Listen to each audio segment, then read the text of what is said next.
Clara, une super année pour toi, également un titre de championne de Belgique. Est-ce que c'était quelque chose de prévu? Est-ce que tu t'y attendais ou... Pas du tout, non, vraiment c'était totalement imprévu. Évidemment, en y participant, j'espérais décrocher le titre parce que voilà, ça fait 4 ans que je suis dans la même catégorie et que je participe chaque année au championnat de Belgique. Et voilà, je suis totalement hyper contente d'avoir pu décrocher le titre cette année. Et toi Mathieu, aussi un premier titre de champion de Belgique, ça fait quoi Moi c'était la deuxième fois que je participais au championnat de Belgique. Alors forcément c'était un peu inattendu de remporter le titre, j'étais quand même parmi je dirais les favoris, mais vraiment un super sentiment. Nous, le premier jour on a une chasse, une épreuve au chrono, je suis sans faute avec Tender, je me classe 4e. Et puis j'ai enchaîné les sans faute, je suis remonté 2e après le deuxième jour. Je fais un 4 points en finale qui me recule que d'une place. Et puis sans faute, et les deux derniers, j'ai un peu de chance. Et donc je prends la victoire là-dessus. Le cheval c'était incroyable, vraiment super content. Et puis il a débouché derrière les opportunités. Donc non, vraiment cool. Et toi, est-ce que c'était haut la main? Est-ce que c'était serré? Il y a de la concurrence en Belgique en dressage? Ouais, il y avait quand même pas mal de concurrence. Ouais. Le niveau est franchement assez élevé. Mais voilà, j'arrive tous les jours à taper, allez, je dirais une marge de 1% à la deuxième. Donc okay. Allez, quand même victoire haut la main. Ouais, voilà. Okay. Je prends le titre avec un peu d'avance quand même. Quand on est championne de Belgique en dressage, est-ce que derrière on a des opportunités, des échéances? Championnat de Belgique, c'est un concours de qualification pour les championnats d'Europe. Okay. Donc vu le déroulement de ma saison, les bons résultats aux autres concours internationaux, le championnat de Belgique m'a permis de me qualifier au championnat d'Europe auquel j'ai pu participer la semaine passée. Ça s'est super bien passé pour ma part. Tous les jours j'ai pu me classer dans le top 20.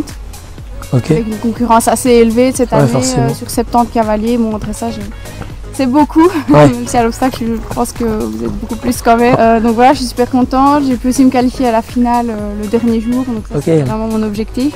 Et toi alors, comment ça s'est passé après ton titre de champion de Belgique? C'est un peu le même déroulé. Après le titre de champion, j'étais déjà dans les présélections, on va dire, pour les 10 pour les championnats d'Europe. Après c'est sûr que ça a aidé, donc forcément j'ai été sélectionné et mis dans l'équipe. Maintenant là j'ai pas mal de compétitions internationales qui reviennent, plus trop avec l'équipe belge, la saison se termine, il y a quand même la finale Coupe des Nations en septembre, on espère participer. Comment est-ce que ça t'est venu le dressage? Est-ce que tu as déjà essayé l'obstacle ou jamais? Comment ça se passe? J'ai du mal à faire l'obstacle, c'est un peu bizarre. Ah ouais? Comme ça, ouais. Sympa. Ouais, j'ai commencé, je sautais des croix. Ouais, ok, ouais, le début. Voilà.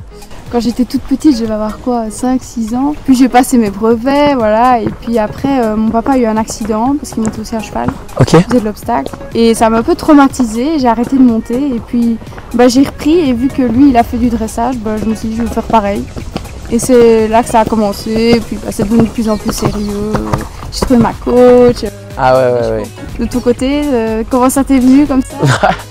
Je baigne un peu dans les chevaux depuis que je suis tout petit, c'est aussi le métier de mon papa, de ma maman, donc eux font de l'obstacle. Après, je dirais que quand j'étais petit, ça ne m'intéressait pas tellement, je suivais tout de même les résultats et les compétitions, mais j'ai réellement commencé à m'y mettre de manière plus sérieuse pendant le confinement, pendant le Covid.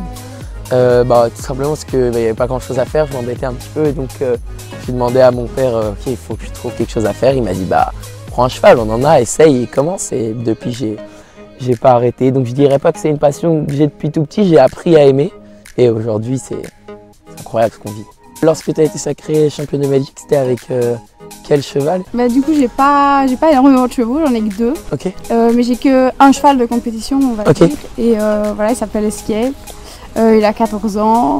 Ça fait depuis qu'il a 2 ans que je l'ai chez moi. Voilà. Il a beaucoup évolué, il est vraiment hyper généreux, il donne vraiment tout. Ce cheval, il est incroyable. Ouais, je me doute. C'est vraiment le cheval d'une vie, je pense, et il restera toute sa vie chez nous. Et ouais, il donne tout, que ce soit dans les épreuves, il est adorable. Le quotidien, il est facile aussi. Ouais. Super adorable. Est-ce que 14 ans, c'est encore assez jeune, entre guillemets, pour un cheval de dressage? Tu fais la compétition jusqu'à quel âge avec un cheval de dressage? Je dirais jusqu'à 18 ans. Ok, pareil pour nous. Et toi, ton cheval, t'en as plusieurs, t'as pris lequel? Ouais, moi j'ai 4-5 chevaux au travail. Le cheval avec qui j'étais champion, c'est Tender Dream. C'est un cheval que je monte depuis janvier, donc ça fait pas si longtemps que ça. J'avais ma jument de tête avant, Nistria, qui a été vendue. Puis j'ai eu Wellington, un autre cheval qui a également été vendu. Depuis, je monte Tender, c'est devenu mon cheval de tête. Tout s'est fait assez vite. C'est un cheval qui a un respect de la barre incroyable, vraiment dans le sang, et super attachant. Donc voilà, et lui, il a 9 ans, donc il est encore assez jeune. C'est impressionnant, en si peu de mois, Ouais. tout ça. Ouais, c'est vrai. C'est vrai que c'est assez cool. C'est allé assez vite. Après, j'ai la chance d'avoir un bon système, un cadre, des infrastructures, un coach, donc forcément ça facilite, mais c'est vrai qu'arriver à être champion de Belgique avec un cheval qu'on connaît depuis si peu de temps, c'est quand même assez cool. Ouais. En dressage, c'était quoi un peu le Graal, le rêve ultime de tout cavalier de dressage? Personnellement, déjà arriver au niveau senior, Grand Prix, c'est déjà un rêve pour moi. Ouais. Parce que voilà, il faut avoir le cheval pour. Ouais, forcément. À long terme, on va dire, le JO. Hein. Ouais, c'est vrai que... Olympique, c'est le rêve ultime pour tout cavalier. Ouais. Toi, de ton côté, je suppose que c'est pareil. Ouais, un peu la même chose. Forcément, essayer d'atteindre plus haut niveau. Le niveau 5 étoiles, ça c'est déjà un goal de dingue. Après, si par derrière on peut faire les grands championnats et alors les Jeux Olympiques, ce serait vraiment quelque chose d'exceptionnel. C'est clair que quand on a des parents qui l'ont fait, on peut se permettre de rêver, on va dire. Mais ouais, ce serait incroyable. Faut faire comme ton papa. Enfin, on verra.